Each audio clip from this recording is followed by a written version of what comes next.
We have Mike, who patiently waits and plans for 9 whole months to nuke his cheating wife and her affair partner in one single day. My name is Mike, and I am a 32-year-old man. I married Kathy, who is 30 now. We got married after 3 years of dating. I work at a local bar as a bartender. I make a living serving drinks, and I am good at it. My wife Kathy works as a front desk at a local automobile dealership. She is beautiful and gets a lot of male attention at her office. She is active on social media and posts a lot of selfies, and they attract a lot of comments. Some of these comments are nasty and NSFW. She always tells me to ignore the bad ones and just concentrate on the good ones. As a husband, even the good ones cause jealousy. You see, if I post a selfie, I just get 4 likes and no comments. If she posts a selfie, it gets hundreds and thousands of likes and comments. I cannot compete with that. However, our life goes on, and I work hard to ensure that I provide for my wife. I plan to start a family with Kathy and to ensure that I give her a good life. I started to upgrade myself with further education. I never expected to grow a lot as a bartender. It is just a means to earn a living. I always saved my tips, and now it was going to help me with my education. I told Kathy about my plans, and she was happy for me and offered her support. I started to shuffle between my work and education. By the time I came back home, I was exhausted both mentally and physically. I still tried to give Kathy my time, as she was my priority. Over a span of a few months, I saw a change in Kathy's demeanor. She was more interested in her phone than having a conversation with me. I did not pay a lot of attention to it, but it did start to bother me over some days. One evening, when I was at the bar, there was a huge brawl that started between 2 groups of visitors, and it was so bad that cops were called and 15 people were arrested. The bar had to be closed for the night, and I left for home. I live in an apartment building and went straight up to my apartment on the 2nd floor. As I walked up to my home, I saw the door was not closed and the apartment was dark with all lights off. I saw 2 candles lit up, and I took out my phone, hoping that this could be a surprise that my wife planned for me, and I will film it. I started recording and kept walking and tiptoeing so that no one knows that I'm entering. As I reached near my bedroom, I stepped on a men's shoe. I was taken aback and my heart started beating fast. I slowly opened the door, and my heart sank. My beautiful wife was riding another man. The man was blindfolded and was holding my wife by her waist. She was doing all the work through the low light by the candles. I was able to film them in that act. I did not know how long I was standing there, but it felt like an eternity. My sight was straight out of a Mia Khalifa hardcore movie, and it seemed like it got imprinted in my mind. It seems my wife was a different animal that day. She never did that with me. I slowly walked out of my house and ran out towards the nearby park and sat there on a bench. My heart was crushed. I did not know what to do. After sitting there for a few hours, I just decided to go home. I walked in and found Kathy sitting and watching TV. I was appalled at how she had changed within a few hours. I did not talk and just went to sleep on the couch. Kathy came to me and tried to snuggle with me. I controlled my rage and just asked her to leave me alone. I told her that there was a bar fight and I just need to be alone for some time. She went back to the bedroom and went to sleep. In the middle of the night, I got up and went to the bedroom. I searched for her phone and unlocked it, using her face recognition.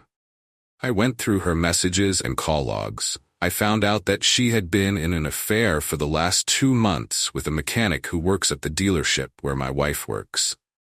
I saw explicit pictures that they had shared with each other. There were multiple videos of them in the act on my bed. There were more videos that they shot at the dealership in a car. I transferred all the videos and screenshots to my phone and went back to sleep on the couch. I left for my college, and I was fuming all day. I called my boss and asked for the day off. I came home and just went on to lay on my bed. Something in my mind told me to check for any evidences in my bedroom. I searched my wardrobe and found a camera. It was this camera that shot the explicit videos that my wife made. I saw the hard drive that contained the videos. I quickly copied the hard drive to my laptop. I also found a packet of rubber in the drawer of the night lamp. I poked all the packets with a pin and kept them back. I also connected the camera with the Wi-Fi so it saves the data on a cloud server. I knew that both my wife and her AP were not very tech-savvy with the way the camera was set up. So now, the next time they went nasty, I will get the video on my cloud server. I giggled at the idea of poking up rubber. Well, they did get nasty multiple times and used the same rubber that I had poked. I was surprised that they did not bother to check that it was leaking. One fine day, my wife started vomiting, and I knew what was wrong. I offered to take her to the doctor, and there the doctor told us that she is pregnant. I acted like I was overwhelmed and on cloud nine. The look on my wife's face was priceless. I knew that she did not want the baby, but looking at my joy, she could not say a lot. She said that we are not prepared financially. I shot that excuse down, saying that I will work hard. Now she was stuck with the baby. My wife is now 6 months pregnant and phase 2 of my plan. I went to a lawyer and explained what has happened. I also explained how I poked the rubber, and now my wife is pregnant. He laughed and then apologized for laughing. The lawyer said that he has never come across such a case in his entire career. He then asked if I am sure that the child is not mine. I told him I am sure, as we had no intimacy for the last few months and her pregnancy was discovered after 3 months of dry spell with me. The lawyer wanted to make sure that I was not the father. He also stated that we need to go for a paternity test.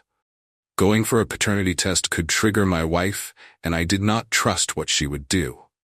I could not risk that. He said that he has a plan. I told the lawyer that I did not want to be in a situation where I would have to pay for child support for a child that is not mine. He asked if I can somehow get some DNA from the AP. I had no clue how to do that. I called a friend of mine. Dusty was a former Marine and had been posted in Afghanistan for a few years. He was built like a tank. I met him and explained my situation. He asked if I need to make the AP silent. I said no and told him I just need his DNA for a paternity test. I told him no violence. Well, Dusty is a guy who gets the job done. The next day, he came back with a vial filled with some white fluid. I asked him, "What is this?" He told me that this is AP's birth fluid. I wanted to ask but did not ask how Dusty got it.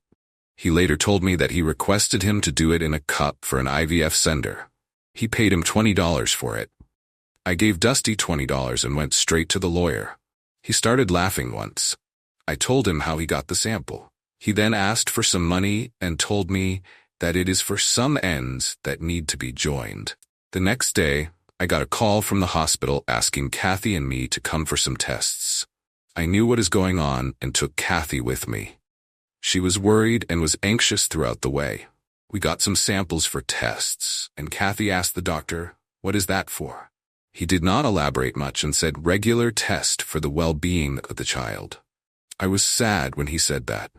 The statement pierced my heart, and I could not imagine how low I had come for revenge. On one hand, I had a cheating wife who was caught on video cheating on her husband, and on the other side I had an unborn child who was innocent and was coming into this world because of my actions. I was torn and discussed this with Dusty. He said God has different plans for every individual and you never know what fate lies for the child. He said that the decision lies with me. I once wanted to back out and take care of the child. 2 days later, I got hold of my wife's phone again while she was taking her afternoon nap. I saw some more images and more text with the AP. This time, however, they were discussing how I was a fool for taking care of their child. My decision changed that very moment. I asked my lawyer to prepare for the divorce as soon as the child is born. I did not want to hurt the child during pregnancy. He said it will be done. In a few weeks, we had the DNA reports, and it was clear that the child was not mine. The child belonged to the AP. We attached the report to the divorce files and waited for D-Day. I was at the hospital with my wife at D-Day, and she went into labor. Once the child was born, they came to me for filling the forms for the birth certificate. I refused to sign them. Once my wife was stable and fine, I went to her with my lawyer and told her that I have refused to sign the birth certificate and want her to put AP's name on the form. She was shocked and went to silent mode. Dusty then walked into the hospital with the AP and took him straight to sign the forms as the father of the child. I could see that he seemed roughed up. Dusty smiled at me and just gave a thumbs up. The AP then signed the documents and came to my wife. I handed my wife the divorce papers and asked that she does not enter my house. I told her that she will be in the hospital for the next 2 days, and by then all her stuff will be moved to the AP's place. The AP tried to say something, and Dusty then smacked him on the back of his head. It went as we planned, and my wife was served. I thought once to take a look at the child, but somehow I could not gather the courage to look at the child. I was still sorry for him, as I knew that I would have given him a better life. I left the hospital with my lawyer and Dusty. Later, once I reached my home, I broke down crying, and I don't remember how long I cried. The next morning, I sent all of Kathy's stuff to the AP's place. Dusty later told me that not all of the stuff could be put inside his home. Some of it is still lying outside their door. In the meanwhile, I kept getting calls from Kathy, and she kept asking me to forgive her. I told her she should save the apologies for the future when her child grows up, and she has to apologize to the child for ruining what could have been a better life for him. I got divorced a few days later. In court, I saw Kathy carrying the baby, and still, I could not look at the baby. I just could not. It has been 4 years since I got divorced. I am working in a consulting firm, and I make a good living. I have moved from that city until this day. I regret what happened with the baby. I hope that the baby gets a great life.